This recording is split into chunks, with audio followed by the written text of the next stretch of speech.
Solo दोस्तों, welcome to studio best brigade. This is Mehtab Alam, your commentator and बच्चा। Basically हम यहाँ पर आ चुके हैं आपकी एक बहुत इंपॉर्टेंट प्रॉब्लम को सॉल्व करने। यानी कहीं ना कहीं एक थॉट आपके माइंड में हमेशा चल रहा होता है, क्योंकि आप अपने सीनियर से, बहुत सारे टीचर से सुनते हो कि सीयूटी का पेपर हम देने वाले हैं तो हमें एनसीईआरटी पूरा पढ़ना पड़ेगा, बिना एनसीईआरटी के पेपर क्लियर नहीं होगा। और यही कहीं ना कहीं प्रॉब्लम आपके माइंड में बहुत टाइम से चल रहा होगा कि सिर्फ एनसीईआरटी पढ़ के सीयूटी क्लियर हो जाएगा। क्योंकि कुछ बच्चों ने बोला हाँ सर एनसीईआरटी पढ़ के क्लियर हो जाएगा, कुछ बच्चों का कहना था नहीं नहीं एनसीईआरटी के साथ बहुत सारी चीजें पढ़नी होगी। और आप आज आ गए कंफ्यूजन के अंदर कि सर क्या करें, सिर्फ एनसीईआरटी पे फोकस करें या एनसीईआरटी के साथ कुछ और इंपॉर्टेंट चीजें हैं जो हमें बात करनी चाहिए। तो मैंने भी सोचा कि चलो यार इस प्रॉब्लम पे ना थोड़ा सा काम करते हैं और इस प्रॉब्लम का एक सॉल्यूशन क्रिएट करते हैं। तो आज इस सेशन के अंदर हम ओवरऑल इस पूरी प्रॉब्लम को सॉल्व करने वाले हैं। सो ध्यान से समझिएगा। सबसे पहले मैंने कुछ बच्चों से बात करी एंड मैंने बोला यार आप कॉमर्स के बच्चे हो, आप मुझे बताइए कि एनसीईआरटी कितना ज्यादा रेलेवेंट है आपके सब्जेक्ट वाइज। अगर हम बात करें अकाउंटेंसी में आपका ओवरव्यू क्या था,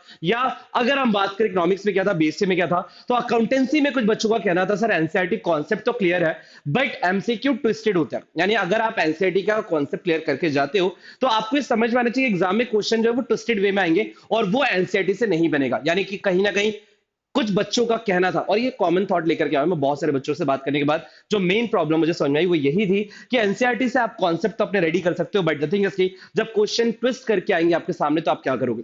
इसी तरह से इकोनॉमिक्स में जब बिजनेस स्टडीज मैंने पूछा तो एनसीईआरटी से डायरेक्ट क्वेश्चन तो बन जाते हैं बट केस स्टडी में इशू आता है। इट मीन्स कि सर अगर डायरेक्ट क्वेश्चन कुछ पूछा गया, किसी का नाम पूछ लिया गया, कोई प्रिंसिपल पूछ लिया गया, कोई फीचर पूछ लिया गया, तो वो तो आपका एनसीईआरटी आपको क्रैक करवा देगा।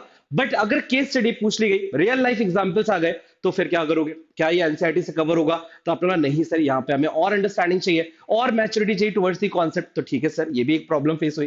देन इकोनॉमिक्स में कुछ बच्चों को कहना था डायरेक्ट थ्योरी काफी नहीं है, अंडरस्टैंडिंग इन कीवर्ड्स बहुत जरूरी है। एंड ये सेम कीवर्ड्स बिजनेस स्टडीज में भी। यानी अगर आपने कोई कॉन्सेप्ट अंडरस्टैंड करके रखा है तो इतना इनफ नहीं है आपके लिए, इतना इनफ नहीं है। आपको ये समझना है भाई कि कहीं ना कहीं थ्योरी रीड करके या पढ़ करके अगर आप इकोनॉमिक्स में फुल स्कोर करने की सोच रहे हो तो it is not even possible कि सभी के लिए कि भाई थ्योरी पढ़ के मार्क्स आ जाए। कुछ हद तक मार्क्स आ जाएंगे। अगर फुल मार्क्स की अगर हम बात करें तो understanding keywords and conceptual clarity आपको चाहिए। तो यहां पे हम कह सकते हैं सिलेबस एनसीईआरटी का है लेकिन क्वेश्चन उसके ऊपर जा सकते हैं। ये चीज हम मुझे समझ में आई जब मैंने बहुत सारे बच्चों से बात करी। ठीक है, तो मैंने बोला चलो यार इस पे थोड़ा सा स्टडी करते हो, जो आप लोग के साथ शेयर करना है, जो आइडियाज, जो स्ट्रैटेजी वो लेकर के आते हैं एंड इस पे बात करते हैं कि सर अगर सपोज करते हैं कॉमर्स के क्वेश्चंस रियल पैटर्न लाइफ में पूछे जाते हैं। जनरली कॉमर्स के जो क्वेश्चंस आते हैं, बहुत सारे बच्चों को ये कंफ्यूजन होता है कि सर जो क्वेश्चंस का पैटर्न क्या है, क्या एनसीईआरटी आपको क्वेश्चन का पैटर्न सिखाता है? तो हम यहाँ पे क्लियरली लिख देंगे कि एनसीईआरटी से आपके कॉन्सेप्ट स्ट्रांग हो सकते हैं बट क्वेश्चन का पैटर्न अगर क्रैक करना है, क्योंकि सीयूटी ऑब्वियस से पूरा एमसीक्यू बेस्ड है, तो कहीं ना कहीं वी कैन सी दैट कि आपको समझ में आना चाहिए। जैसे लाइक हम बात करें अगर अकाउंटेंसी की, so we can see that कि भैया असर्शन एंड रीजन। जैसे एक एग्जांपल के तौर पे profit is a liability, reason it is a distributed to share holders. अब प्रॉफिट को लायबिलिटी बोला जाता है, तो भाई क्यों बोला जाता है? क्योंकि रीजन पता होना चाहिए कि भाई क्योंकि वो शेयर होल्डर्स को दिया जा रहा है। तो ऑल दो अगर प्रॉफिट इज अ लायबिलिटी ये क्वेश्चन आता, एनसीईआरटी में सपोज लिखा होता, बट कहीं ना कहीं क्रैक कब होगा क्वेश्चन? जब आपको रीजन पता होगा। तो असर्शन रीजन वाले क्वेश्चन आ जाते हैं। देन बच्चा केस स्टडी आपसे पूछी जाती है बीएसटी के अराउंड, जब हम कह सकते हैं कि business environment scenario plus identity correct response. यानी अब ये रियल लाइफ पे बेस्ड है, ये रियल लाइफ पे बेस्ड है, तो आपको समझना पड़ेगा कि क्वेश्चन का पैटर्न ही सीयूटी को टफ बनाता है या इजी करवाता है। तो एक पैटर्न जैसा असोसिएशनिज्म देखा आपने, केस स्टडी देखा, numerical questions accounts and eco दोनों में, चाहे वो नेशनल इनकम के हो, चाहे जनरल एंट्री के क्वेश्चंस हो, चाहे रेशियोज के क्वेश्चंस हो, ट्विस्ट के साथ पूछे जाते हैं, ग्राफिकल रिप्रेजेंटेशन वाले क्वेश्चंस हो। यानी अगर मैं आपसे बोलूं कि एनसीईआरटी इनफ क्यों नहीं है और एनसीईआरटी प्लस क्यों चाहिए आपको, एनसीईआरटी प्लस आपको क्यों चाहिए, प्लस का मतलब क्या है? कुछ एक्स्ट्रा चीज है एनसीईआरटी के साथ। तो एनसीईआरटी प्लस की जरूरत क्यों है? ताकि जब डिफरेंट डिफरेंट पैटर्न के क्वेश्चंस आपसे पूछे जाए सीयूटी के अंदर तो आप वो सारे क्वेश्चंस कर पाओ। सिर्फ एनसीईआरटी इनफ नहीं होगा। NCERT is a part of your curriculum, NCERT is a part of your preparation journey, but completely सिर्फ एनसीईआरटी, ओनली एनसीईआरटी, ये वाला थॉट जो है ना, ये सेशन के एंड तक आते आते आपको क्लियर हो जाएगा कि क्यों सिर्फ और सिर्फ एनसीईआरटी पर रिलाई नहीं करना है आपको। ठीक है, चलिए और आगे बढ़ते हैं। यहां पर हमने क्या बोला कि डायरेक्ट एनसीईआरटी लैंग्वेज कम उसके कॉन्सेप्ट ज्यादा टेस्ट होते हैं सीयूटी के अंदर। ये थॉट्स आपको समझ में आने चाहिए कि डायरेक्ट क्वेश्चंस आएंगे तो आप ऑब्वियस से कर लोगे, कोई टेंशन नहीं जाएगी। बट डायरेक्ट क्वेश्चंस के जो क्वेश्चंस है वो इतने ज्यादा नहीं होते, कॉन्सेप्चुअल क्वेश्चन ज्यादा पूछा जाता है, और कॉन्सेप्चुअल क्वेश्चंस में एनसीईआरटी आपको हेल्प नहीं करेगा अगर आपको क्वेश्चन पढ़ना नहीं आता या क्वेश्चन की प्रैक्टिस आपने नहीं की हुई है। ठीक, नेक्स्ट हम चलते हैं। तो भाई हमने बोला वाई स्टूडेंट स्ट्रगल, मैंने ये सोचा भाई कि चलो एक चीज डिस्कस करते हैं, समझते हैं कि स्टूडेंट्स स्ट्रगल क्यों करते हैं। अगर जो एनसीईआरटी पढ़ के जा रहे हैं तो उनको क्या प्रॉब्लम फेस होगी। यहां पर आप अपने आप को भी देख सकते हो कि अगर आप सिर्फ एनसीईआरटी पे फोकस हो जाओ और आपने सपोज ये सोच कर रखा है सीयूटी पूरा एनसीईआरटी से कंप्लीट हो जाएगा, तो किन प्रॉब्लम्स में आप अपने आप को देख सकते हो कि सिर्फ एनसीईआरटी पढ़ने के बाद बच्चे कहां फंसते हैं। ये क्वेश्चन को हम थोड़ा सा डिस्कस करते हैं। ठीक है, तो सबसे पहले केस स्टडी समझ नहीं आई क्योंकि प्रैक्टिस नहीं की थी। ठीक है, एनसीईआरटी पढ़ लिया, केस स्टडी वाले क्वेश्चंस नहीं किए। ठीक है, तो यहां पे बोला कि असर्शन रीजन का लॉजिक कंफ्यूज कर गया, है ना। तो क्या होगा भाई, आपको ऑब्वियस एनसीईआरटी अप्लाई करोगे तो असर्शन रीजन वाले जो लॉजिक वाले क्वेश्चंस होते हैं, लॉजिकल बेसिस क्वेश्चंस होते हैं, वहां पे आप फंस जाओगे। देन बच्चा टर्मिनोलॉजी याद नहीं थी पर एग्जैक्ट एमसीक्यू में गड़बड़ हो गई। मतलब टेक्नोलॉजी याद थी पर एग्जैक्ट एमसीक्यू में गड़बड़ हो गई, क्योंकि ऑब्वियस है कोई चीज अगर आप याद करके जाते हो, रट्टाफिकेशन करके जाते हो, तो डेफिनेटली आपके एग्जामिनेशन में कोई गारंटी नहीं है कि वो याद की हुई चीज वहां पर एग्जैक्ट याद आपको आ जाएगी। क्योंकि हम हमेशा याद की हुई चीज ही भूलते हैं। अगर कोई चीज आप समझ के जाते हो, रिलेट करके जाते हो, रियल लाइफ एग्जांपल से जोड़ के जाते हो, तो वो चीज आपको कभी भी नेगेटिव मार्क नहीं करवाएगा, आपको पॉजिटिव इंपैक्ट ही देगा आपके एग्जामिनेशन में। बट अगर आप सिर्फ और सिर्फ याद करके गए हो तो आपके दिमाग से अगर वो निकल गया तो फिर आपको मतलब कोई भी आंसर वहां पर करना डिफिकल्ट हो जाएगा आपके लिए। ठीक है, देन आगे बोला बच्चा न्यूमेरिकल का आंसर गलत, फॉर्मूला तो याद था पर एप्लीकेशन वीक थी। अब भैया न्यूमेरिकल क्वेश्चंस में ये प्रॉब्लम आती है कि हमने फॉर्मूला वगैरह तो सब याद कर लिया था, बट जब उसके इंप्लीमेंटेशन की बात है, कोई चीज गिवन हमने सोच रखा था कि गिवन होगा तो हमें फॉर्मूले में पुट करना है, बट कोई चीज गिवन नहीं थी, वो चीज आपको कैलकुलेट करनी थी, वहां पर आप फंस गए।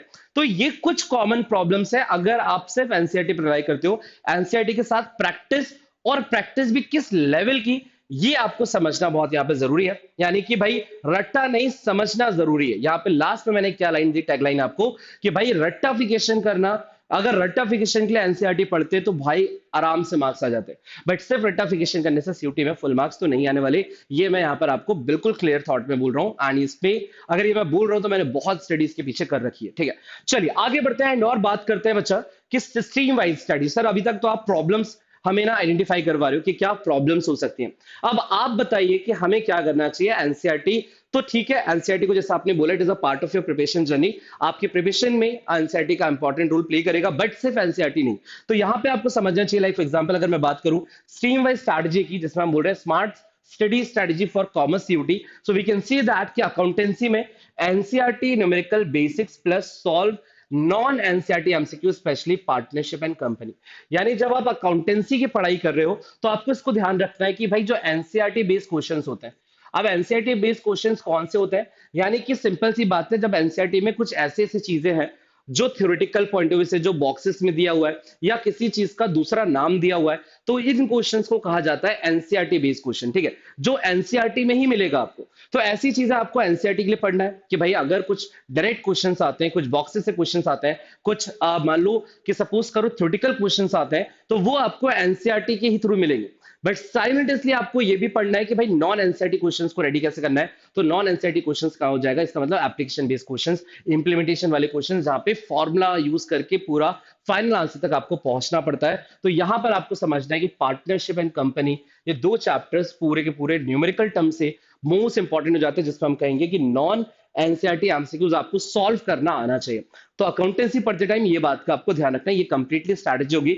यानी आपके क्वेश्चंस को या आपकी प्रिपरेशन वाले प्रैक्टिस वाले क्वेश्चंस को आपको क्लासिफाइड कर देना है इनिशियली स्टेज पे पढ़ते टाइम, कि भाई कुछ क्वेश्चंस मैं रेडी करूंगा जो एनसीईआरटी बेस्ड होंगे, जो स्पेसिफिक एनसीईआरटी बेस्ड होंगे, और कुछ क्वेश्चंस जिनको मैं नॉन एनसीईआरटी मान करके उस पर काम करूंगा, उस पर मेहनत करूंगा, उसकी बहुत सारी प्रैक्टिस करूंगा, बहुत सारे क्वेश्चंस को सॉल्व करूंगा।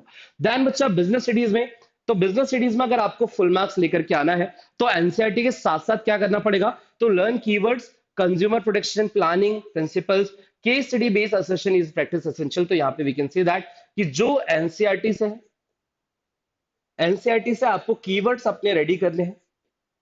ठीक है, एंड इस पे भी मैं बताऊंगा आपको कि अपनी मेहनत और कहां करनी, but we can see that कि भाई हमें बिजनेस स्टडीज में इन बातों का ध्यान रखना है कि हमें क्वेश्चंस डायरेक्ट नहीं आएंगे सारे क्वेश्चंस, तो हमें मालूम होगा कि केस स्टडी बेस में असर्शनिज्म में क्वेश्चंस आएंगे, या हम कह सकते हैं कि बेसिकली प्रिंसिपल पे क्वेश्चंस आएंगे। तो ये सारी चीजें आपको रेडी करनी है। बट द थिंग इज की keywords plays an important role for the business studies के। बिना कीवर्ड्स के आप एनसीईआरटी के या एनसीईआरटी बोला या बिजनेस स्टडीज के जितने भी चैप्टर्स हैं वहां पे क्वेश्चंस आप क्रैक नहीं कर सकते। गॉट इट, ठीक है। तो नेक्स्ट हमारा इकोनॉमिक्स बचा। इकोनॉमिक्स में बोला जाता है कि practice diagrams, definitions, previous year based application questions, then bonus tips में आपको यहाँ पे बोलूंगा make your own one pager revision flash cards. तो यहाँ पर वी कैन सी दैट कि भाई ये जो चीजें हैं कि भैया आपको जो अपने वन पेजर बनाना है, यहाँ पर आपको समझना है कि वन पेजर आपके पास होना चाहिए जिसमें आप लोग कीवर्ड्स पे काम करोगे, कीवर्ड्स पे काम करोगे। और यहां से समझ में आता है कि जब क्वेश्चंस एप्लीकेशन बेस्ड आएंगे, जब आपके न्यूमेरिकल क्वेश्चंस आएंगे, तो वहां पर आपके लिए एनसीईआरटी इंपॉर्टेंट नहीं होगा, क्योंकि वहां पर आपको आपकी अंडरस्टैंडिंग के बेसिस पे काम करना होगा।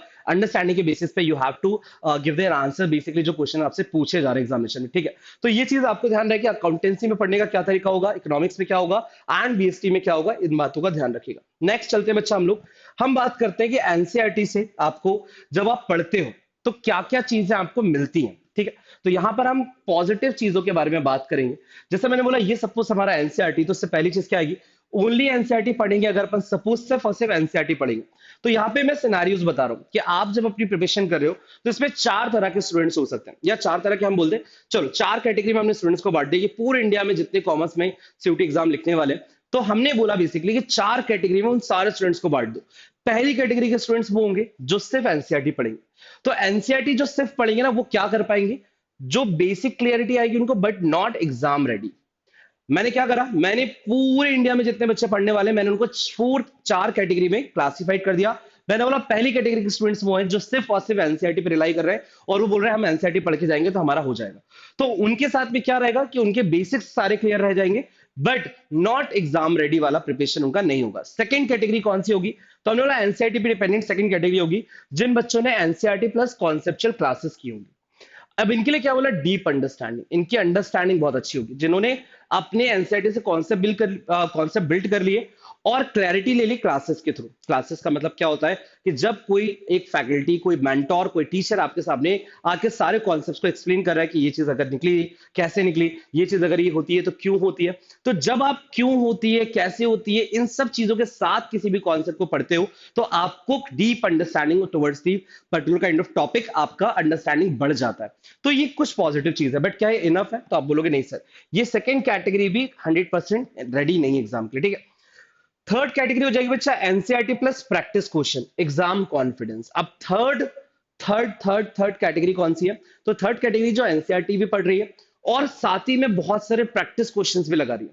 तो वी कैन से दैट कि ये भी एक अच्छी कैटेगरी है जिसमें प्रैक्टिस क्वेश्चंस आ रहे हैं, बट अगेन प्रैक्टिस क्वेश्चन बिना कॉन्सेप्चुअल क्लासेस के या बिना कॉन्सेप्ट को समझे हुए अगर कोई पढ़ रहा है तो प्रॉब्लम आएगा। तो फोर्थ कैटेगरी जिसको मैं बिल्कुल 100% रेडी बोलूंगा एग्जामिनेशन के लिए, जो फुल स्ट्रैटेजी यानी कि ऑल थ्री। अब इससे क्या होगा, आप अपने आप को रैंक रेडी कर सकते हो और आप कॉन्फिडेंट रहोगे हमेशा। तो मैं आपको ये बोलूंगा कि भाई आपको एनसीईआरटी पढ़ना है, आपको एनसीईआरटी पढ़ना है, देन उसके साथ साथ आपके पास कॉन्सेप्चुअल क्लासेस होनी चाहिए, ठीक है। यानी कॉन्सेप्चुअल क्लासेस से क्या रीजन है भाई, तो मैंने बोला कॉन्सेप्ट हो जाएंगे डीप, आपकी कॉन्सेप्ट की अंडरस्टैंडिंग बनेगी, डीप अंडरस्टैंडिंग। देन इसके साथ साथ में we can say that practice questions, इसके साथ में हम क्या बोलेंगे, बहुत सारे प्रैक्टिस क्वेश्चन जो टॉपिक वाइज हो या जो हम कह सकते हैं मॉक टेस्ट हो फुल लेंथ हो, बट फिर प्रैक्टिस क्वेश्चन। तो ये तीनों कॉम्बिनेशन के साथ अगर अपने आप को रेडी करते हो तब जाकर के आपके लिए इनफ है आपकी प्रिपरेशन।